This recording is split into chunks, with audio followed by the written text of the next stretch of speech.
Thank you, Chairman Casey, Ranking Member Braun, and distinguished members of the committee for the opportunity to discuss the Promising Pathway Act. It's something that I consider vital to our efforts to find the home run cure for cancer. I'm Keith Desserich. I'm Chairman, co-founder of the Cure Starts Now Foundation. I'm board member of the DIPG-DMG Collaborative. I'm president of the Pediatric Brain Tumor Consortium, but most importantly, I'm a father. My daughter Elena fought a cancer called DIPG when she was just 6 years old. We had no hope, there were no trials available, and they told us to go home and make memories. Sadly, she understood this as well, fully aware until her very last day that there was nothing that we could do. You see, with DIPG, each day you see your child lose something. One day, it was her ability to be able to see out of her left eye. The next day, it was her ability to speak, then her ability to walk, until one day it became her ability to swallow, to breathe, and her heartbeat. What's particularly cruel about this type of disease is that it affects children, and it's very, very rare in adults. But at the same time, many experts believe that this is a cancer that can show the most promise, at the same time as believing that this is a cancer that they fear most. Universally, for this reason, it is known as a home run cure cancer. We have made it our mission to focus on these rare cancers, building tools from scratch such as a registry that spans 129 hospitals, intelligent patient tools, strategic research, and even virtual hospitals to try to leverage all of the great guidance and intelligence that we can find worldwide to come to bear on one specific patient. And in the 17 years since Elena lost her fight, we have invested in over $30 million in research and support through 135 projects. I understand the perspectives of the researcher, I understand the perspectives of the parents, I understand the perspectives of the registry. I come to you having seen each of these various elements of it, in addition to talking with parents each and every day when they're in their last weeks. I also come to here with hope. I hope for a new way to fight cancer. I believe that the FDA is well-intentioned, but in the end, no one plans for this type of devastating cancer. Sadly, I believe that there's much confusion inherited from bureaucracy, and whether by regulation or guidance clarity, I argue that the system is broken and the status quo will not do. For our purposes, there are effectively only two measures that we can consider when we start to talk about DIPG. One is expanded access, and the other one is right to try. It's important to note that with expanded access, or compassionate use, it is not an alternative for the Promising Pathway Act. I know this not only from dealing with the loss of my daughter, but also in calls with over 200 families per year asking for help, any help, in their last and final days. With DIPG, a patient is frequently only given 2 weeks after progression to act. Expanded access requires 4 levels of approval: 24 hours for a family to reconcile with the news, 3 days for a doctor to determine the strategy, 2 weeks for an internal review board to approve a methodology, 3 days for a pharmaceutical company to respond, and up to 30 days for the FDA to effectively approve the entire process. That's 1 week longer than our child survives. It doesn't work. Then there's right to try. It's slightly better with a 2-level approval process, but it lacks data transparency to patients and families with an annual report model that submits to the FDA. We think clarity, we think transparency are cornerstones of being able to find the cure. All of these, though, and the current guidelines assume that terminal means months or years to live. They assume that patients are not intelligent to make decisions for themselves. They assume that data in less than ideal situations are worthless. And they assume that every patient is an adult. And the assumptions are wrong. The reality is we don't get doctors that understand the systems. We don't get a call back on the weekend. And none of these acts were designed for pediatric terminal diseases. The Promising Pathway Act is different. It offers an alternative to FDA-mandated unethical practice of trials giving the wrong drug to the wrong patients for pediatric terminal diseases.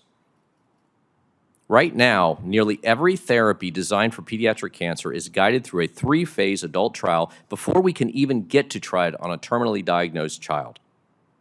Sadly enough, some of these cancers don't even affect adults like DIPG, meaning that we either misapply a trial on the wrong patients, or worse yet, the drug company simply gives up. Now remember that some of our biggest advances in cancer started with pediatric cancer. You want to know why we can't advance a cure? This is why. The PPA also preserves critical data on outlier participants in a trial and retains it for the use by the FDA, the drug companies, the researchers, and the patients in any third-party registry of substance, thus improving transparency. PPA also addresses insurance coverage and financial burdens in ways that neither previous alternative has. Finally, the PPA, or Promising Pathway Act, advances innovative therapies that may be impossible to subject to current trial design. Keep in mind that trials for rare cancers rarely ever get full accruals, leading us to either give up on good ideas or enrolling children in older trials that we already know don't work. It is not lost to me the value of a clinical trial, but what is lost to many others is the value of a quick and efficient clinical trial. Unfortunately, with rare pediatric cancers, we have to consider both this, and sadly, in their final days, we also have to consider compassion. I have this pile in front of me of grants. These are grants that we have worked to build, to fund at many different institutions. There's 46 of them. This is a pile which has hope. This is a pile which is the dreams of the researchers, and frankly, it could be the lives of these kids. This is 46 chances to be able to cure cancer. And sadly, the whole reason why I'm here today is because I believe that these 46 opportunities to be able to cure cancer may never reach bedside unless we get PPA passed. I'm a big believer in personal initiative, but in this case, we may be able to go no further unless government gets out of the way. The Promising Pathway is how we do this. Families are desperate for another chance, a chance at seeing their children go to kindergarten, a chance to see their child get a driver's license, a chance to see them graduate from high school, a chance to see them go to college and get married. We want a chance to see them grow up. Rarely do you have a chance or a bill that asks for no money, and the money is not really part of what we're asking for. This is that rare case when you can act to give patients fighting for their lives the power to save their own lives. I lost my daughter, but I refuse to believe that we cannot save others. You've heard today from some very compelling and well-educated witnesses. I'm the only one, however, that has lost everything in this and was given no options, because there wasn't any. There was existing barriers that were either too cumbersome or our policies were built around the majority. And while some of these numbers may appear small from the aggregate, in the end, it is with this type of cancer that experts also believe that we will have the greatest impact to be able to cure it.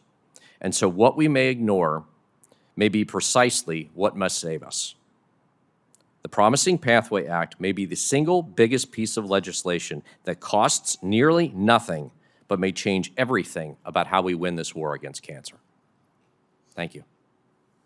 Mr. Desserich, thanks so much for your testimony and for sharing the story of your family and your daughter. Thank you. I'll now turn to Ranking Member Braun to begin a round of questions.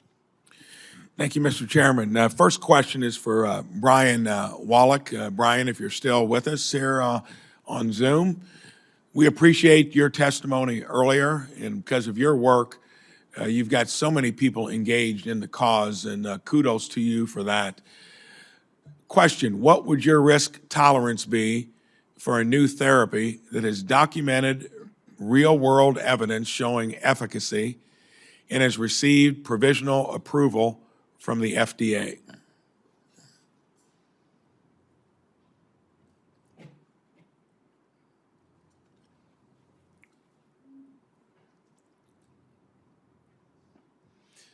We'll come back to Brian if he's still with us on Zoom. Okay. I think there's Go ahead, Brian. delay.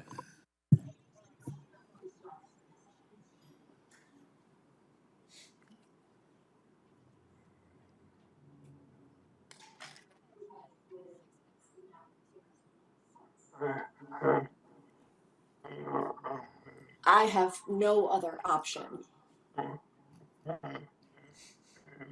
for new treatments other than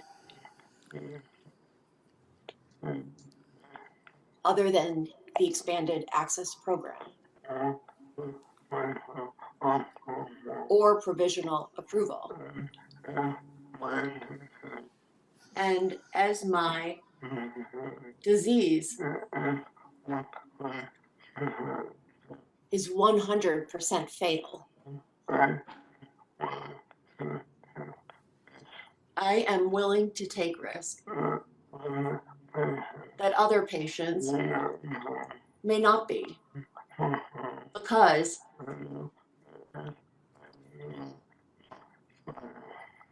I know that if I do not try,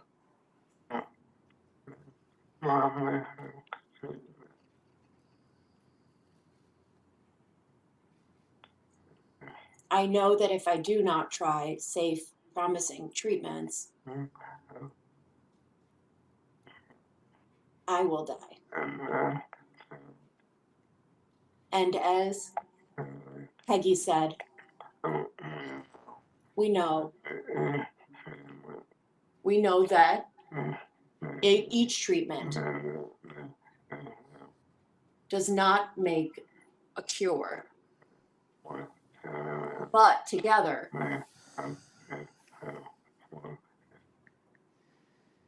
they can create a cocktail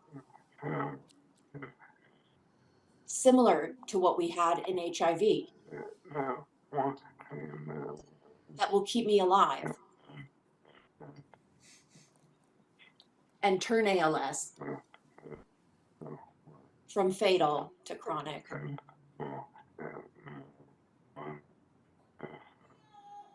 And so my simple answer is that ALS patients are willing to accept greater risk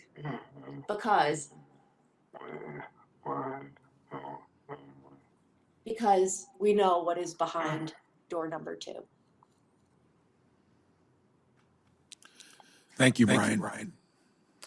Next question will be for Mr. Desserich.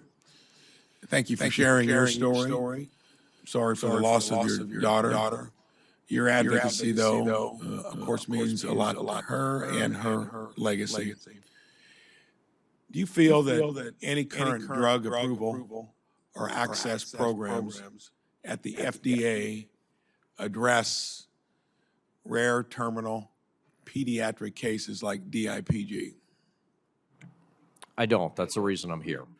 I'm here because there isn't anything that applies to this. I mean, the amount of patients that we talk to that are reaching out to us, and they're reaching out to us partially because they're not getting any answers from medicine or drug companies or anything of that sort. It's almost impossible at that point. And it's because of really 2 things. One reason is because of time. We don't have that time. We have 2 weeks. Nothing gets done in those 2 weeks. I've had so many times where I've seen a compassionate use has been approved for a patient, but it usually comes in several days after the patient has already passed. You want to talk about a difficult call? That's a horrible call to make. I've also seen where it doesn't address anything having to do with the pediatric. We write laws with the idea of adults. And if you look at any of these guidelines that we have put forth through the FDA, we grant waivers for them not to do it in pediatrics, but we never go the opposite way. And so because of that, we have to wait, and we have to hope that it can go through all of the adult trials first before it can ever get to a child trial. And so it never gets started. And so at the end of the day, we can't get access to those drugs. The time is not the right amount of time. And the children are being ignored in this. And it shouldn't be that way.